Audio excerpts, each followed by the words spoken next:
সুপ্রিয় শিক্ষার্থীবৃন্দ, জীববিজ্ঞান অনলাইন ক্লাসে তোমাদের স্বাগতম। আমি তোমাদের সাথে আছি সুবীর পাল, প্রভাষক, উদ্ভিদবিদ্যা, সুনামগঞ্জ সরকারি কলেজ।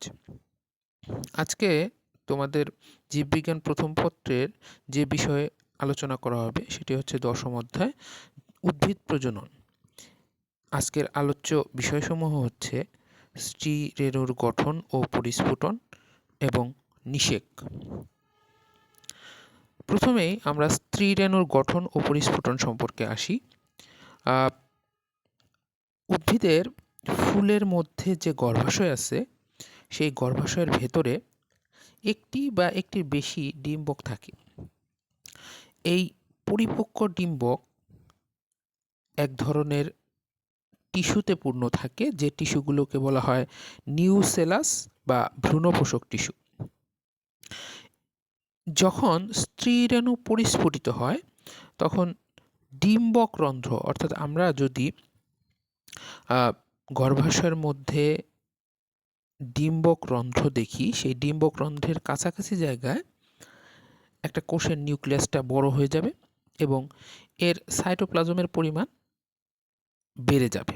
যখনই একটা ডিম্বক রন্ধ্রের কাছাকাছি অবস্থিত কোষের নিউক্লিয়াস বড় হবে এবং সাইটোপ্লাজমের পরিমাণ বেড়ে যাবে, তখনই এই কোষটি সক্রিয় হয়ে যাবে এবং এই কোষটা থেকেই আসলে একটা কার্যকর স্ত্রীরেণু সৃষ্টি হবে। তো আমরা স্ত্রীরেণুর গঠন এবং পরিস্ফুটন নিয়ে আলোচনা করব। তো আমরা বলছি কি যে গর্ভাশয়ের একটা নির্দিষ্ট স্থানে, অর্থাৎ ডিম্বক রন্ধ্রের কাছাকাছি জায়গায় কোনো একটা কোষ থেকে কিন্তু স্ত্রীরেণু সৃষ্টি হচ্ছে। তো আমরা যদি ডিম্বকের কথা চিন্তা করি, যে গর্ভাশয়ের মধ্যে যে অমরা আছে, সেই অমরার একটা বিশেষ জায়গায় ডিম্বক সৃষ্টি হবে এবং আমরা দেখি কি যে প্রথম দিকে ডিম্বকের মধ্যে দুই ধরনের টিস্যু থাকবে। একটাকে বলি আমরা বাইরের আবরণের টিস্যু এবং ভেতরের ভ্রূণপোষক টিস্যু বা নিউসেলাস বলি। এই আবরণী টিস্যু থেকে নিউসেলাসের চারদিকে বহিত্বক এবং অন্তত্বক সৃষ্টি হবে। অর্থাৎ আমরা যদি বলি যে ডিম্বকের মধ্যে যে দুই ধরনের টিস্যু আছে, যেটাকে বাইরের আবরণী টিস্যু এবং ভিতরের ভ্রূণপোষক টিস্যু বা নিউসেলাস বলতেছি, যে বাইরের আবরণী টিস্যুর কথা বললাম, সেই বাইরের আবরণী টিস্যু থেকেই কিন্তু নিউসেলাসের চারদিকে দুইটা ত্বক সৃষ্টি হচ্ছে। একটাকে বলতেছি আমরা বহিত্বক, আর একটাকে বলতেছি অন্তত্বক। তো প্রথম দিকে একটা পরিপক্ক ডিম্বকের ডিম্বক রন্ধ্রের কাছাকাছি যে নিউসেলাস থাকে, সেই নিউসেলাসের একটা কোষ বড় হয়ে যায় এবং সক্রিয় হয়। আমরা একটু আগে এটা সম্পর্কে বলেছি যে সক্রিয় কোষটার সাইটোপ্লাজমের পরিমাণ বেড়ে যায়, অর্থাৎ এটি ঘন হয়ে যায় এবং নিউক্লিয়াসের আকারটাও বড় হয়ে যায়। এই যে ঘন সাইটোপ্লাজমের পূর্ণ কোষ, সেই কোষটাকে আমরা একটা নতুন নাম দিয়েছি, যেটাকে বলা হয় আর্কিস্পোরিয়াল কোষ। এবং আমরা দেখি কি যে কিছু কিছু উদ্ভিদ আছে যেগুলো আর্কিস্পোরিয়াল কোষ সৃষ্টি না করে এই ঘন সাইটোপ্লাজম এবং বড় নিউক্লিয়াস পূর্ণ যে কোষটা, সেটা সরাসরি স্ত্রীরেণু মাতৃকোষে পরিণত হয়ে যাচ্ছে। আবার অনেক উদ্ভিদের মধ্যে আমরা দেখি কি যে এটা বিভাজিত হয়ে বাইরের দিকে একটা দেয়াল কোষ সৃষ্টি করতেছে, যেটাকে আমরা অনেক সময় বলি প্যারাইটাল কোষ, এবং ভিতরের দিকে একটা প্রাথমিক জনন কোষ বা ইংলিশে বলা হয় প্রাইমারি স্পোরোজেনাস কোষ, এটা সৃষ্টি করতেছে, যেটা স্ত্রীরেণু মাতৃকোষ হিসেবে কাজ করবে। এই যে স্ত্রীরেণু মাতৃকোষ সৃষ্টি হইল, এই স্ত্রীরেণু মাতৃকোষটা কি হবে, পরবর্তীতে মিওসিস প্রক্রিয়ায় বিভাজিত হবে। বিভাজিত হয়ে 4টা হ্যাপ্লয়েড স্ত্রীরেণু গঠন করবে। আমরা পরে এইগুলো একটা ছবি দেখব। এই যে 4টা হ্যাপ্লয়েড স্ত্রীরেণু তৈরি করলো, এই 4টা স্ত্রীরেণুর মধ্যে নিষেক রন্ধ্র সংলগ্ন 3টে রেণু অধিকাংশ ক্ষেত্রেই নিষ্ক্রিয় হয়ে যায় এবং বাকি যে স্ত্রীরেণুটি থাকে, সেটা প্রোটোপ্লাজমীয় উপাদান যেগুলো আছে সেইগুলোতে সমৃদ্ধ হয়ে একটা কার্যকর স্ত্রীরেণুতে পরিণত হয়ে যাবে। এই কার্যকর স্ত্রীরেণু পরবর্তীতে আমরা দেখব যে ভ্রূণথলি গঠনে অংশগ্রহণ করবে। কার্যকর স্ত্রীরেণু গঠনের ভিত্তিতে অর্থাৎ কিভাবে গঠিত এটি তার ভিত্তিতে এই ভ্রূণথলিটি 3 প্রকার হয়। একটাকে আমরা বলি মনস্পরিক, একটাকে বলি বাইস্পরিক, আর একটাকে বলি টেট্রাস্পরিক। তো মনস্পরিক কোনটা, যেটার একটা মাত্র স্ত্রীরেণু ভ্রূণথলি গঠনে অংশগ্রহণ করে। অর্থাৎ আমরা একটু আগে বলেছিলাম যে 4টি কোষে পরিণত হচ্ছে, যেগুলোর মধ্যে 3টি নিষ্ক্রিয় হয়ে যায় বা অকার্যকর হয়ে যায়, একটি কার্যক্ষম থাকে। সেই যে একটি কার্যক্ষম কোষ, সেইটা যদি ভ্রূণথলি গঠনে অংশগ্রহণ করে তবে তাকে মনস্পরিক ভ্রূণথলি বলি। যেমন আমরা পলিগোনাম নামক উদ্ভিদের মধ্যে পলিগোনামের যে স্পিসিসগুলো আছে সেইগুলোর মধ্যে আমরা মনস্পরিক ভ্রূণথলি দেখতে পাই। বাইস্পরিক হচ্ছে 2টা স্ত্রীরেণু যদি ভ্রূণথলি গঠনে অংশগ্রহণ করে তাকে বাইস্পরিক ভ্রূণথলি বলবো। যেমন এলিয়াম, পেঁয়াজ জাতীয় যেগুলো উদ্ভিদ আছে এগুলোর মধ্যে বাইস্পরিক ভ্রূণথলি আমরা দেখি। টেট্রাস্পরিক ভ্রূণথলি হচ্ছে যে স্ত্রীরেণু মাতৃকোষের 4টা স্ত্রীরেণু সবগুলোই যদি ভ্রূণথলি গঠনে অংশগ্রহণ করে তবে তাকে টেট্রাস্পরিক ভ্রূণথলি বলবো। যেমন পিপারোমিয়ার মধ্যে আমরা এটা দেখতে পাই। আমরা মনস্পরিক ভ্রূণথলির গঠন সম্পর্কে জানবো, যেহেতু এটাই সবচেয়ে বেশি কমন এবং এটাকে আমরা স্ত্রী গ্যামিটোফাইটের পরিস্ফুটন হিসেবেও আখ্যায়িত করতে পারি। আমরা একটা ছবি দেখতেছি যে স্ত্রী জনন কোষ সৃষ্টির বিভিন্ন ধাপ, এটাই আমরা বিস্তারিত এখানে লিখেছি। যে স্ত্রীরেণু, আমরা একটু আগে বলেছিলাম যে স্ত্রীরেণু গঠিত হইতেছে। স্ত্রীরেণু হচ্ছে স্ত্রী গ্যামিটোফাইটের প্রথম কোষ, বা আমরা যদি বলি যে স্ত্রী গ্যামিটোফাইট ভ্রূণথলি নামেও এটা পরিচিত। তো আমরা দেখি কি যে শতকরা 75% উদ্ভিদের মধ্যেই মনস্পরিক প্রক্রিয়ায় ভ্রূণথলি গঠিত হয় এবং ডিম্বকের ভেতরে একটা ডিপ্লয়েড স্ত্রীরেণু, ওই যে আমরা দেখতেছি স্ত্রীরেণু মাতৃকোষ ডিপ্লয়েড, সেটি মায়োসিস প্রক্রিয়ায় বিভাজিত হয়ে 4টা হ্যাপ্লয়েড স্ত্রীরেণু গঠন করতেছে, যেগুলোর পরবর্তীতে দেখো যে 3টা কোষই বিনষ্ট হয়ে যাচ্ছে এবং দেখো যে নিচের যে একটা সেটা কার্যক্ষম হিসেবে থাকতেছে। কার্যক্ষম স্ত্রীরেণু নিউক্লিয়াসটি মাইটোসিস প্রক্রিয়ায় পরবর্তীতে বিভাজিত হয়ে 2টা নিউক্লিয়াস সৃষ্টি করতেছে এবং নিউক্লিয়াস 2টা স্ত্রীরেণু কোষের 2 মেরুতে থাকে, 2 পাশে চলে গেছে দেখছো ছবির মধ্যে। এবং 2 মেরুতে অবস্থিত নিউক্লিয়াস 2টা পর পর 2বার, অর্থাৎ প্রথমবার একবার এবং পরবর্তীবার আরেকবার, মানে পরপর 2বার বিভাজিত হয়ে 4টি করে মোট 8টি নিউক্লিয়াস কিন্তু 2 মেরুর মধ্যে গঠন করতেছে। এই অবস্থায় প্রত্যেকটা নিউক্লিয়াস সামান্য সাইটোপ্লাজমে আবদ্ধ হয়ে থাকে, অর্থাৎ প্রত্যেকটা নিউক্লিয়াসের চারদিকে সামান্য পরিমাণ সাইটোপ্লাজম থাকে।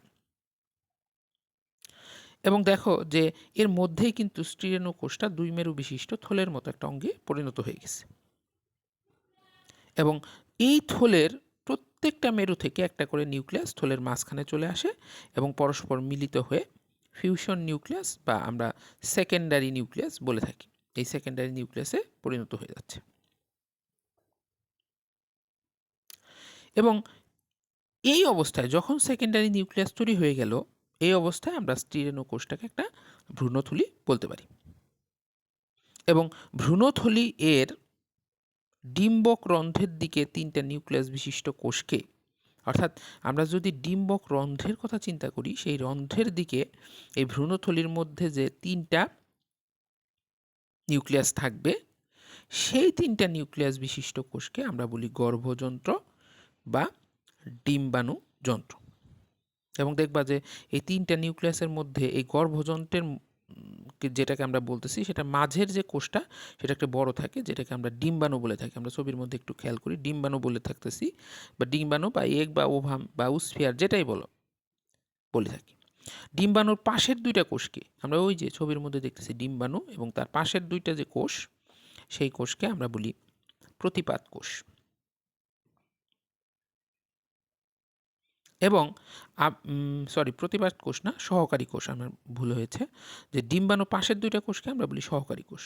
আর ভ্রূণথলির ডিম্বক মূলের দিকে আমরা ডিম্বক রন্ধ্রের দিকে পেয়েছিলাম ডিম্বাণু যন্ত্র, এখন তার উল্টা পাশে অর্থাৎ ডিম্বক মূলের দিকের যে 3টা কোষ আছে সেগুলোকে আমরা বলি প্রতিপাদ কোষ। তাহলে আমরা ভ্রূণথলি পাইলাম, ডিম্বাণু পেলাম, সহকারী কোষ পেলাম, প্রতিপাদ কোষ পেলাম, সেকেন্ডারি নিউক্লিয়াস পেলাম, এগুলো মিলিতভাবে আমরা স্টিগ্যামিটোফাইট তৈরি করতে পারতেছি বা উদ্ভিদ স্টিগ্যামিটোফাইট তৈরি করে, এবং স্টিগ্যামিটোফাইটটা সবসময় মনে রাখবা স্পোরোফাইটের উপর নির্ভরশীল থাকবে। আমরা এরপরে শেষ যে টপিক সেটা হচ্ছে নিষেক সম্পর্কে আসি, যে কোনো একটা যৌন প্রজননক্ষম জীব, সেটা উদ্ভিদ হতে পারে, প্রাণী হতে পারে, সবাই একটা ক্ষুদ্র পুংগ্যামেটের সাথে একটি নিশ্চল এবং বৃহৎ স্ট্রিগ্যামেটের মিলিত হওয়ার ঘটনাকে নিষেক বলবে। ঠিক আছে, অর্থাৎ পুংগ্যামেটটা থাকবে ক্ষুদ্র, এর সাথে একটি নিশ্চল এবং বড় সাইজের স্ট্রিগ্যামেট যদি মিলিত হয়, এই ঘটনাই হবে নিষেক। তো আমরা নিষেক প্রক্রিয়াকে 4টা ধাপে ভাগ করতে পারি। প্রথম হচ্ছে পরাগরেণুর অঙ্কুরোদ্গম, যেহেতু আমরা উদ্ভিদের নিষেক সম্পর্কে পড়তেছি। তারপরে হচ্ছে পরাগনালীর গর্ভাশয়মুখী যাত্রা এবং শুক্রাণু সৃষ্টি, পরাগনালিকা ভ্রূণথলিতে প্রবেশ এবং শুক্রাণু নিক্ষিপ্তকরণ, এবং ভ্রূণথলিতে শুক্রাণুর সাথে ডিম্বাণু ও সেকেন্ডারি নিউক্লিয়াসের মিলন। তো আমরা ছবি দেখতেছি যে নিষেক ক্রিয়ার একটা ছবি আমরা এখানে দেয়া আছে। এখানে সবগুলো হাইলাইট করা অংশগুলো বা মার্কিং করা অংশগুলো তোমরা দেখবা। প্রথমে আসি পরাগরেণুর অঙ্কুরোদ্গম। পরাগরেণু পরিপক্ক হওয়ার পর কোনো একটা উদ্ভিদে যখন ফুলের মধ্যে পরাগরেণু পরিপক্ক হয়, সেটা উপযুক্ত পরিবেশে ফুলের গর্ভমুণ্ডে পতিত হয়। দেখো গর্ভমুণ্ড, সেখানে আমরা দেখি কি যে গর্ভমুণ্ডে থেকে সেখানে রেণুরন্ধ্রের মাধ্যমে পানিসহ, অর্থাৎ ওই যে পরাগরেণু, সেই পরাগরেণুর একটা ছিদ্র আছে যেটাকে আমরা বলি রেণুরন্ধ্র, সেটার মাধ্যমে পানিসহ বিভিন্ন প্রকার তরল পদার্থ শোষণ করে পরাগরেণুটা স্ফীত হবে। এর ফলে কি হবে, যে যখনই পরাগরেণুটা স্ফীত হবে তখন ওই পরাগরেণুর চারপাশে এক্সাইন নামক একটা স্তর থাকবে, সেটা ফেটে যাবে, এবং ভেতরের দিকে একটা ইনটাইন নামক স্তর থাকবে, সেটা প্রসারিত হয়ে বাইরে বের হয়ে আসবে, এবং এটাকে তখন একটা নলের মতো মনে হবে। এই নলটাকে আমরা বলি পরাগনালী। এই পরাগনালী আস্তে আস্তে বড় হয়ে সামনের দিকে অগ্রসর হবে। অর্থাৎ আমরা বলতেছি যে পরাগরেণু যখনই গর্ভমুণ্ডে পতিত হবে, সেই গর্ভমুণ্ডের থেকে তার রেণুরন্ধ্রের মাধ্যমে কিছু তরল পদার্থ সে শোষণ করবে এবং আস্তে আস্তে বড় হবে। যখনই বড় বাষ্পিত হয়ে যাবে, তখনই পরাগরেণুর চারপাশে যে একটা আবরণ ছিল যেটাকে বলা হয় এক্সাইন, সেটা ফেটে যাবে, এবং ভেতরের দিকে যে আরেকটা আবরণ ইনটাইন, সেটা আস্তে আস্তে বড় হয়ে যায়, বাইরে প্রসারিত হয়ে বাইরে বের হয়ে যাবে। এই বাইরে বের হওয়ার যে নলের মতো অংশ, সেটাকে আমরা বলতেছি পরাগনালী, এবং পরাগনালী আস্তে আস্তে বড় হয়ে সামনের দিকে অগ্রসর হয়। দ্বিতীয় হচ্ছে পরাগনালীর গর্ভাশয়মুখী যাত্রা ও শুক্রাণু সৃষ্টি। এই যে পরাগনালীটা আস্তে আস্তে বাড়তেছে, সেটা গর্ভমুণ্ডের থেকে আস্তে আস্তে গর্ভদণ্ডের ভেতর দিয়ে গর্ভাশয় পর্যন্ত পৌঁছে যাবে, এবং গর্ভাশয়ের স্তর ভেদ করে সেটি ডিম্বক পর্যন্ত চলে আসবে। এবং এরই মধ্যে আরেকটি ঘটনা ঘটে, যেটা হচ্ছে পরাগনালিকার ভেতরে পরাগনালিকার ভেতরে তোমার একটা নিউক্লিয়াস থাকে, যেটাকে আমরা বলি জনন নিউক্লিয়াস। সেটা মাইটোসিস প্রক্রিয়ায় বিভাজিত হয়ে দুইটা পুংগ্যামেট বা শুক্রাণু সৃষ্টি করবে। অধিকাংশ উদ্ভিদেই কিন্তু পরাগনালিকা কি হয়, ডিম্বক রন্ধ্রপথে ডিম্বকে প্রবেশ করবে। এটাকে আমরা পোরোগ্যামি বলে থাকি। যেমন আমরা লিনিয়াম ক্যান্ডিডাম, লিলি, এবং কিছু কিছু উদ্ভিদ যেমন ক্যাসুয়ারিনা, যেটাকে আমরা বলি ঝাউ, এগুলা ডিম্বক মূল দিয়ে প্রবেশ করবে ডিম্বকে। এটাকে আমরা ক্যালাজোগ্যামি বলে থাকি। কিছু কিছু ক্ষেত্রে ডিম্বক ত্বক বিদীর্ণ করেও প্রবেশ করে, যেমন কিউকারবিটা ম্যাক্সিমা, এটা ডিম্বক ত্বক বিদীর্ণ করে প্রবেশ করবে, এটাকে আমরা মেসোগ্যামি বলে থাকি। সাধারণত আমরা দেখি কি যে শুক্রাণু সহ একটা মাত্র পরাগনালিকায় কিন্তু ডিম্বকে প্রবেশ করে নিষেক অংশগ্রহণ করে। আমরা তৃতীয় ধাপ যদি দেখি, যে পরাগনালিকা ভ্রূণথলিতে প্রবেশ করবে এবং শুক্রাণু নিক্ষেপ করবে। পরাগনালিকা যখনই আমরা গর্ভাশয়ের স্তর ভেদ করে ডিম্বকে প্রবেশ করলো, এটার মধ্যে কিন্তু তোমার হচ্ছে কি হবে, আগে অলরেডি তোমার হচ্ছে ডিম্বাণু সৃষ্টি হয়ে আছে, আমরা একটু আগে দেখেছি। এই ডিম্বাণু ভ্রূণথলির মধ্যেই থাকবে, এবং পরাগনালিকা শেষ পর্যন্ত কি হবে, ভ্রূণথলির মধ্যে প্রবেশ করবে, এবং ভ্রূণথলির মধ্যে যখনই এই পরাগনালিকা প্রবেশ করবে, তখনই এটি সহকারী কোষের উপর দিয়ে গিয়ে ডিম্বাণুর কাছে পৌঁছাবে, এবং ডিম্বাণুর কাছে পৌঁছানোর সাথে সাথেই পরাগনালিকার একবারে প্রান্তের দিকটা প্রসারিত হয়ে ফেটে যাবে, এবং ভেতরে যে পুংগ্যামেট বা শুক্রাণু আছে, সেটা ভ্রূণথলির মধ্যে নিক্ষিপ্ত হবে। লাস্ট যেটা যে ভ্রূণথলিতে শুক্রাণুর সাথে ডিম্বাণু এবং সেকেন্ডারি নিউক্লিয়াসের সাথেও তোমার একটা পুংগ্যামেটের মিলন হবে। যেমন পরাগনালিকার মধ্যে যখন ভ্রূণথলিতে দুইটা পুংগ্যামেট নিক্ষিপ্ত হয়ে যাবে, এর একটা কিন্তু ডিম্বাণুর সাথে মিলিত হবে এবং একীভূত হয়ে যাবে এবং নিষেক্রিয়া শেষ করে ফেলবে। এই ধরনের মিলন অর্থাৎ পরাগনালিকার থেকে ভ্রূণথলির মধ্যে যে নিক্ষিপ্ত দুইটা পুংগ্যামেট বা শুক্রাণু, সেটার একটা যখন তোমার ডিম্বাণুর সাথে মিলিত হবে, অর্থাৎ ডিম্বাণুর সাথে মিলিত হয়ে যে একীভূত হয়ে যাচ্ছে, এই প্রক্রিয়াটাকে আমরা সিনগ্যামি বলি। আর আরেকটা যে পুংগ্যামেট বা শুক্রাণু ছিল সেটা সেকেন্ডারি নিউক্লিয়াসের সাথে মিলিত এবং একীভূত হয়ে যায়, এটাকে আমরা বলি ট্রিপ্লয়েড বা ত্রিমিলন। ঠিক আছে, তো এরপরে আসি আমরা আরেকটা টপিক সম্পর্কে, যেটাকে বলা হয় দ্বিনিষেক ক্রিয়া। তো দেখো যে আমরা দেখতেছি যে একই সময় ডিম্বাণুর সাথে একটা পুংগ্যামেটের মিলন হচ্ছে, আর কিন্তু সেকেন্ডারি নিউক্লিয়াসের সাথেও কিন্তু আরেকটা পুংগ্যামেটের মিলন হইতেছে। এই যে ডিম্বাণুর সাথে একটা পুংগ্যামেটের মিলন, আবার সেকেন্ডারি নিউক্লিয়াসের সাথে আরেকটা পুংগ্যামেটের মিলন, এটাকে আমরা বলতেছি দ্বিনিষেক ক্রিয়া বা দ্বিগর্ভাধান প্রক্রিয়া। এবং সবসময় মনে রাখবা যে দ্বিনিষেক প্রক্রিয়াটা কেবল আবৃতবীজী শস্যল উদ্ভিদেই ঘটে। যেমন আমরা দেখি যে এরি, ভুট্টা, ধান, গম, এই উদ্ভিদগুলোর মধ্যে আমরা দেখি। বিজ্ঞানী নোয়াসিন 1898 সালে লিলিয়াম মার্টাগন এবং ফ্রিস্টেলেরিয়া টেনেলা নামক উদ্ভিদে এই ঘটনাটা প্রথম পর্যবেক্ষণ করেন। এখানে একটা পুংগ্যামেট, যেটা হ্যাপ্লয়েড, ডিম্বাণু হ্যাপ্লয়েডের সাথে মিলিত হচ্ছে, এবং অপর পুংগ্যামেট যেটা হ্যাপ্লয়েড ছিল সেটা সেকেন্ডারি নিউক্লিয়াসের সাথে মিলিত হচ্ছে। ফলে ডিম্বাণুটা কি হচ্ছে, জাইগোটে পরিণত হচ্ছে, এবং যেটা দশা হবে ডিপ্লয়েড, এবং সেকেন্ডারি নিউক্লিয়াস ট্রিপ্লয়েড দশা প্রাপ্ত হবে। কারণ সেকেন্ডারি নিউক্লিয়াসের মধ্যে দুইটা হ্যাপ্লয়েড আগেই মিলিত অবস্থায় ছিল, এর সাথে আরেকটি যখন হ্যাপ্লয়েড গ্যামেট মিলিত হচ্ছে, সেটা ট্রিপ্লয়েড অবস্থা প্রাপ্ত হবে। আমরা দ্বিনিষেকের তাৎপর্য যদি দেখি, যে ডিম্বাণু নিষিক্ত হয়ে ভ্রূণ এবং সেকেন্ডারি নিউক্লিয়াস নিষিক্ত হয়ে শস্য গঠিত হবে। অঙ্গজ নিষেকের ফলে উৎপন্ন শস্যের যে ভ্রূণ আছে সেটাকে পুষ্টি সরবরাহ করবে, ফলে দ্রুত বৃদ্ধি হয়ে বীজের অঙ্কুরোদ্গম ঘটাবে। দ্বিনিষেক পুরুষ উদ্ভিদ ও পোষক টিস্যুর বৈশিষ্ট্যাবলী নির্ধারণে সাহায্য করবে। ট্রিপ্লয়েড প্রকৃতির জন্য শস্যের দ্রুত বৃদ্ধি ঘটে, পুষ্টিদ্রব্য সঞ্চিত হয় এবং উচ্চ শারীরবৃত্তীয় ক্রিয়া প্রদর্শন করে। অর্থাৎ ট্রিপ্লয়েড অবস্থা হওয়ার জন্য যে শস্যটা হইতেছে, সেই শস্যটা কিন্তু অনেক দ্রুত বৃদ্ধি লাভ করবে এবং এটার মধ্যে প্রচুর পরিমাণ পুষ্টি সঞ্চিত হবে, এবং এদের যত রকম শারীরবৃত্তীয় কার্যকলাপ আছে সেটা আপডেটেড, অর্থাৎ অনেক বেশি উন্নত বৈশিষ্ট্য প্রদর্শন করবে। আমরা নিষেকের গুরুত্ব বা তাৎপর্যের কথা যদি আসি, যে প্রথমে ক্রোমোজোমের ভারসাম্য রক্ষা, অর্থাৎ নিষেক প্রক্রিয়ার ডিম্বাণু এবং পুংগের গ্যামেট যখন মিলিত হবে তখন কিন্তু জাইগোট উৎপন্ন হবে। এই প্রক্রিয়ায় দুইটা হ্যাপ্লয়েড ক্রোমোজোম মিলিত হয়ে কী হবে, ডিপ্লয়েড অবস্থা প্রাপ্ত হবে, যে কারণে প্রজাতির ক্রোমোজোম সংখ্যার কিন্তু স্থিরতা রক্ষিত হবে। আমরা বিবর্তনের কথা যদি বলি, নিষেকের পরে সৃষ্ট প্রকরণ যেটা বিবর্তনের পথ নির্দেশ করে বিবর্তিত হয়। এরপরে যদি দেখি উদ্ভিদের বংশ রক্ষা, নিষেক ক্রিয়ার ফলে কিন্তু বীজ এবং ফলের সৃষ্টি হইতেছে, ফলে বীজ উদ্ভিদের বংশ রক্ষা করতেছে। বীজের সৃষ্টি না হলে বেশিরভাগ সপুষ্পক উদ্ভিদই কী হয়ে যেত, বিলুপ্ত হয়ে যেত। ফল এবং বীজ সৃষ্টি, আবার একই কথা বলতেছি যে নিষেকের উদ্দীপনা ডিম্বাশয়টা কিসে পরিণত হয়, ফলে, এবং ডিম্বাশয়ের ভিতরে যে ডিম্বক ছিল সেটা বীজে পরিণত হচ্ছে। অধিক ফলনশীল ও সহনশীল ফসল সৃষ্টি, নিষেকের ফলে অধিক ফলনশীল, সবল, সহনশীল আমরা ফসল পাচ্ছি।